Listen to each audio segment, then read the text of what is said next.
get you one. Okay, gentlemen, would you take off your hats? And I want this booklet on your desk, right here. If you don't have this booklet, you can write the information I give you on the back of the cocaine one. And I'd also like you to have these two, cocaine and crack. If you don't have them, you can bring them with you tomorrow. But the information I give you, again, you can write it on the back of a sheet. Okay? Patricia. Do that until tomorrow. I'm going to explain this. Okay? The first thing that I would do here is limit conflicts between visuals and interpreting. The students will not get the full benefit if they have to divide their attention between the visual and the interpretation. Here I would explain to the teacher that once she shows the documentation or the handout, wait a few moments and give the student a chance to look at the visual and then give me a chance to interpret. Anytime hearing students are asked to use both their eyes and their ears at the same time, a conflict between visuals and interpreting is created for deaf students.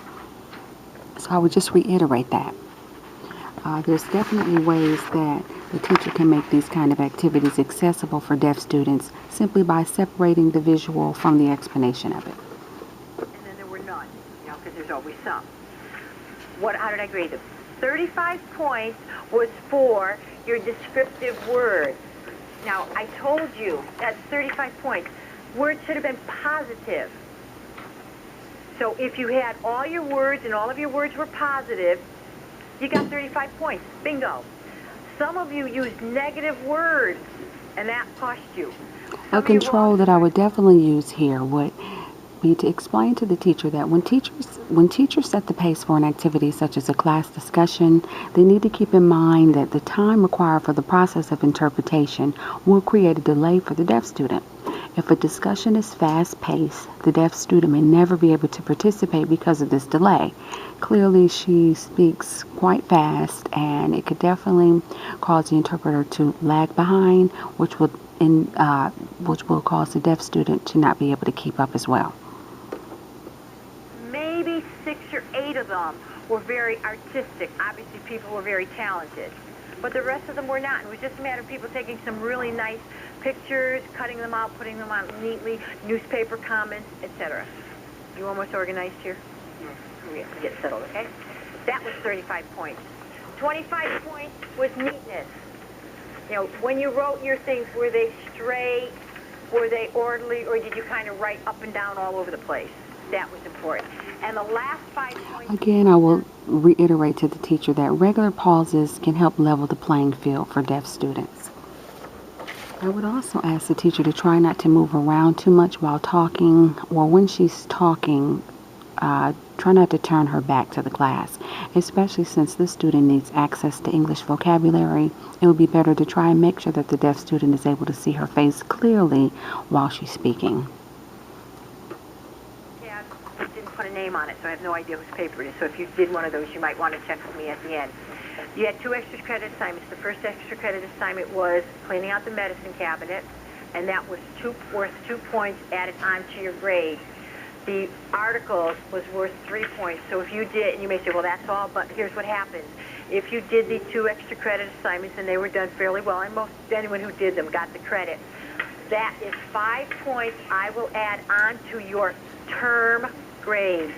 So if your average at the end of the term is a 75, which is a C, and you did those... I may just take another moment to ask her to pause while I clarify or make sure that the student is caught up. You did the extra credit assignment, and that was good. Okay? Any questions on that? Teachers can also pause after they ask questions before selecting the student to answer, giving the interpreter time to interpret the question and the deaf student time to decide whether they want to volunteer an answer. I, as the interpreter, could assist the teacher in making those type of adjustments. According to Winston, deaf students said they agreed in a survey that they had taken, they agreed that they felt very self-conscious and did not want to facilitate participation in the classroom due to fast-paced speaking, no pauses from the teacher. If the teacher is speaking too fast and the interpreter is not able to keep up, this causes the deaf student to not be able to keep up with the hearing student, once again causing self-consciousness and them not wanting to volunteer an answer. So I would just ask her again to take pauses after she asks a question before selecting a student to answer. All right? That's a testimonial where they take an important person and that person says, use this product. Or if they say, if they use a product like Pepsi and they show a group of people having fun, that's one of the techniques. So you find 3 advertisements on anything in a newspaper, in a magazine, cut them out neatly, put them on a piece of paper, and you can use white line paper on the front, and then on the back, just write which technique you think is being used. Or if it's a small advertisement, put it up on top and then on the bottom. Again, here, I would ask the teacher to give the student a few minutes to study the visual before or after discussing it to make sure there's an effective interpretation being conveyed. That's any questions? Anyone else? Now, this was due tomorrow. I will give you till Monday. If you have it done tomorrow, hand it in. Otherwise, all set. Okay? All right. Now, if you open your booklet to page 21. One of you, any 3. So if you've got one advertisement, figure out which technique. I would ask her at this point to repeat any questions that's asked by a student to give me time to interpret that effectively to the deaf student. When the classroom has chorale responses, sometimes it's very hard. It would be very hard to interpret multiple responses to a deaf student. So I will reiterate, pausing in between the questions once again and allowing me to be able to relay effectively to the deaf student who exactly is asking the question, what's being asked, and now who exactly is responding to the question. So this way, once again, the deaf student is well aware of what's going on and able to continue to participate in the classroom. We had gone through each section, look over your booklets, and we talked about the different reasons why people use drugs.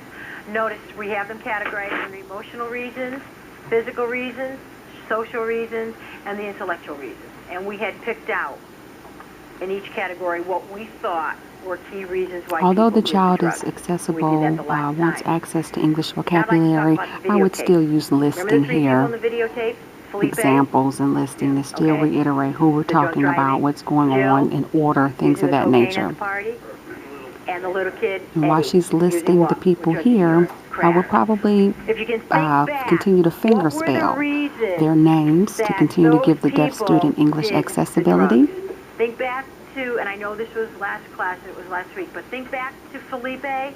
Remember he was out in his yard shooting the basketballs with his friends, and they got in the car and they drove off. And we know I will use a lot of classifiers here to show the story, show the description, remind of what happened in the video. I'll use a lot of classifiers here at this point. Showing is better than telling in some instances. Going to college and everyone's doing it. Excellent.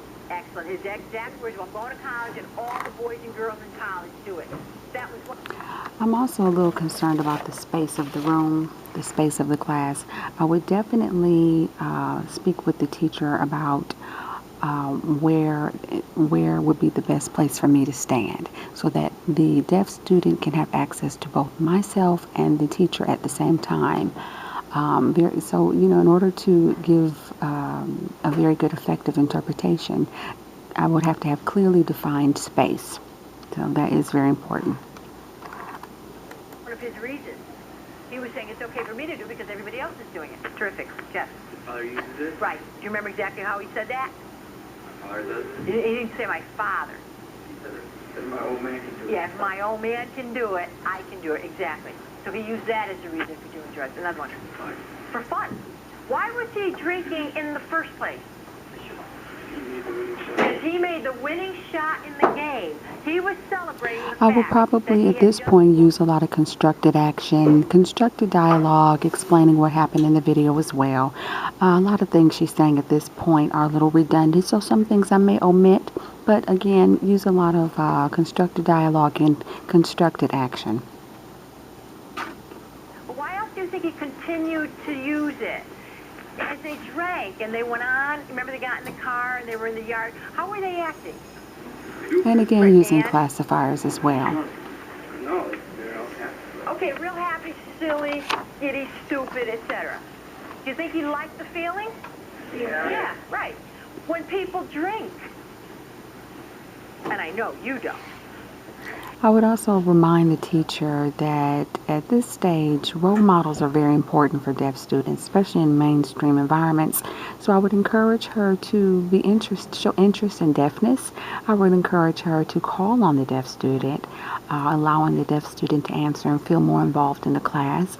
And I would also remind her the importance of peer interaction and social interaction, and sometimes allow maybe one of the students to ask a question to the deaf student, giving him a chance to respond and answer to help continue to facilitate that comfort zone so that there may be more of a success for this deaf student as far as in mainstream classroom setting.